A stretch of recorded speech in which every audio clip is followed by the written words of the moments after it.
All right, I'm gonna try to make this brief.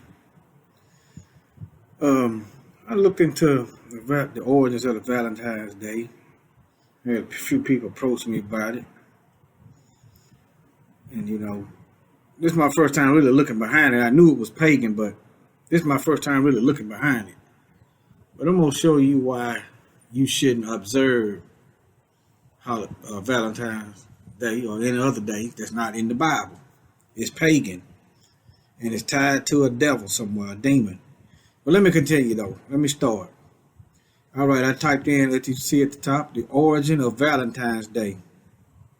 Okay? And then type that in, origin of Valentine's Day. And then you'll see right here what I have. The holiday has origins in the Roman festival of Lupercalia. That's another word you could type in. You can type that word in and get a little bit more information. But I'm going to try to keep this brief. Held in mid-February. When is Valentine's Day? Mid-February. So you can see that this is true. But let me go on. The festival which celebrated the coming of spring, what's around the corner, included fertility rites and the pairing off of women with men by lottery, not by marriage. They didn't say she was willing. None of that. Let me continue though. At the end of the 5th century, Pope Gelasius first replaced Lupercalia with St. Valentine's Day. Let me see what goes on. Let's see here. Okay.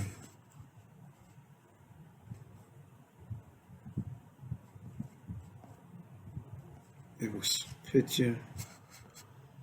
Let me go back.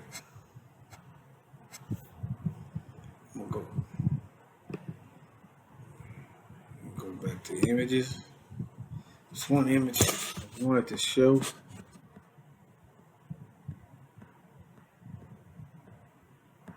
Here it is.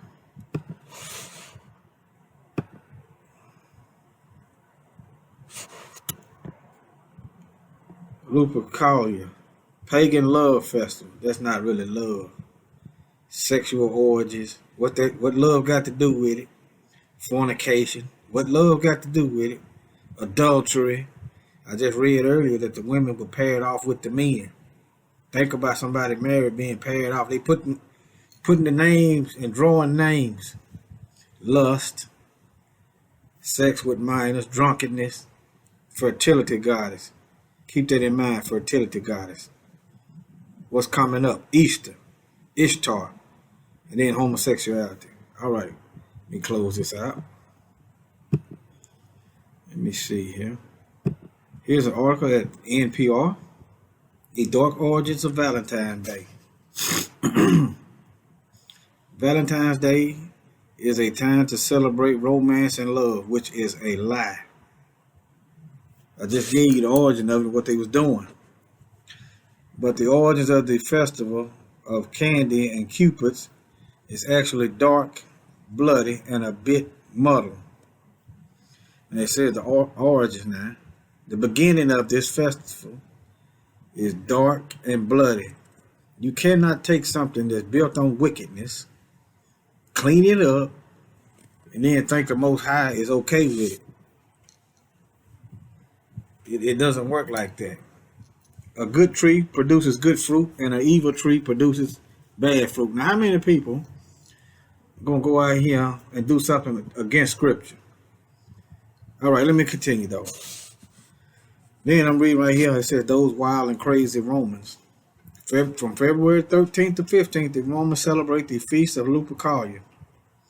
The men sacrificed a goat and a dog, then whipped women with the hides of the animal they had just slain.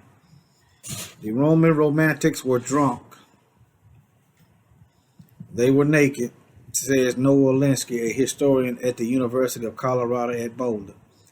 Young women would actually line up for the men to hit them. Linsky says they believed this would make them fertile. Okay, moving on. All right, the brute. Notice it said brutal. Let me give you another synonym for brutal. Barbaric. Feat included a matchmaking lottery, a lottery in which young men drew the names of women from a jar. The couple would then be coupled up for the duration of the festival, or longer if the match was right.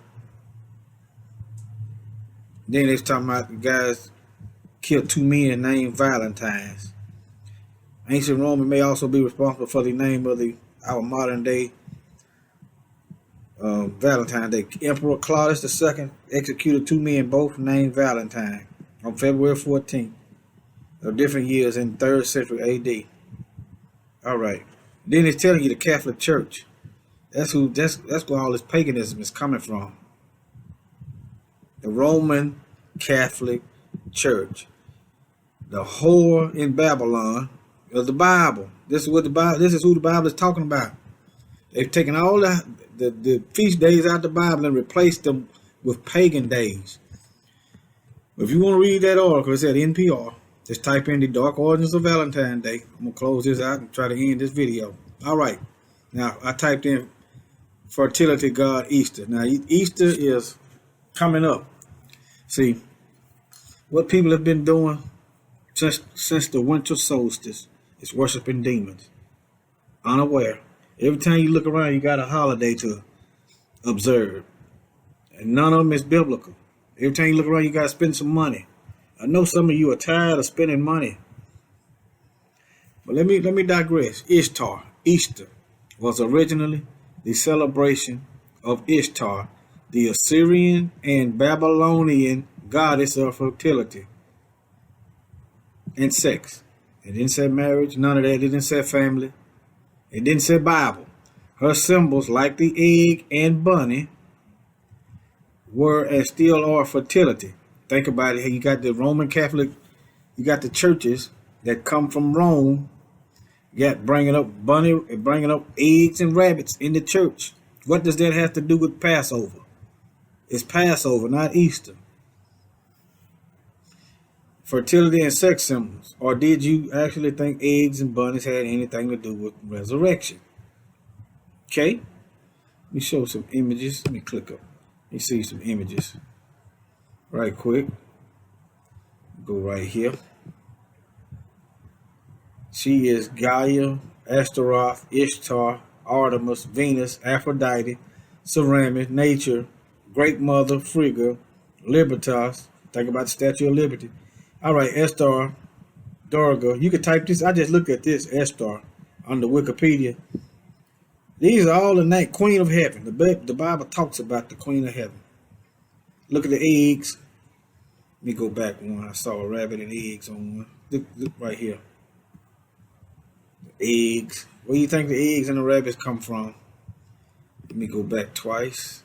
One more right here. You see the rabbit? This is a lie in the church house. The house is supposed to be a house of truth.